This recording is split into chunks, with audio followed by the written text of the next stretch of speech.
Chapter 11. That night, there was a real bad thunderstorm. But what woke me up wasn't the thunder and lightning. It was Winn-Dixie, whining and butting his head against my bedroom door. "Winn-Dixie," I said, "what are you doing?" He didn't pay any attention to me.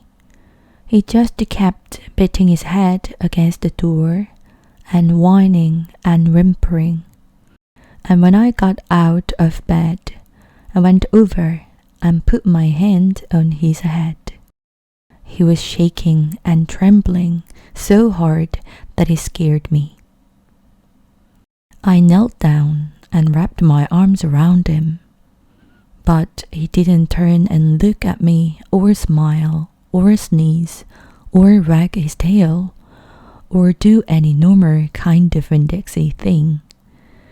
He just kept beating his head against the door and crying and shaking.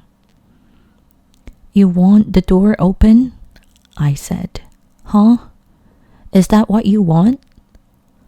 I stood up and opened the door, and Winn-Dixie flew through it like something big and ugly and mean was chasing him. "Winn-Dixie," I hissed, "come back here." I didn't want him going and waking the preacher up. But it was too late. Winn-Dixie was already at the other end of the trailer in the preacher's room. I could tell because there was a springing sound that must have come from Winn-Dixie jumping up on the bed, and then there was a sound from the preacher like he was real surprised. But none of it lasted long, because Winn-Dixie came tearing back out of the preacher's room, panting and running like crazy. I tried to grab him, but he was going too fast. "Opar," said the preacher. He was standing at the door to his bedroom, and his hair was all kind of wild on top of his head, and he was looking around like he wasn't sure where he was. "Opar, what's going on?" "I don't know," I told him. But just then there was a huge crack of thunder, one so loud that it shook the whole trailer, and Winn-Dixie came shooting back out of my room and went running right past me, and I screamed, "Daddy, watch out!" But the preacher was still confused. He just stood there, and Winn-Dixie came barreling right toward him, like he was a bowling ball, and the preacher was the only pin left standing. And wham! They both fell to the ground. "Uh-oh," I said. "Opar," said the preacher. He was lying on his stomach, and Winn-Dixie was sitting on top of him, panting and whining. "Yes, sir," I said. "Opar," the preacher said again. "Yes, sir," I said louder. "Do you know what a pathological fear is?" No, sir," I told him. The preacher raised a hand. He rubbed his nose. "Well," he said after a minute, "it's a fear that goes way beyond normal fears. It's a fear you can't be talked out of or reasoned out of." Just then, there was another crack of thunder, and Winn-Dixie rose straight up in the air like somebody had poked him with something hot. When he hit the floor, he started running. He ran back to my bedroom, and I didn't even try to catch him. I just got out of his way. The preacher lay there on the ground rubbing his nose. Finally, he sat up. He said, "Oprah, I believe Winn-Dixie has a pathological fear of thunderstorms."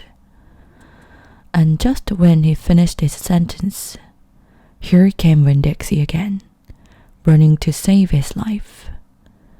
I got the preacher up off the floor and out of the way just in time. There didn't seem to be a thing we could do for Winn-Dixie to make him feel better, so we just sat there and watched him run back and forth, all terrorized and panting. And every time there was another crack of thunder, Winn-Dixie acted all over again like it was surely the end of the world. "The storm won't last long," the preacher told me. "And when it's over, the real Winn-Dixie will come back." After a while, the storm did end. The rain stopped, and there wasn't any more lightning.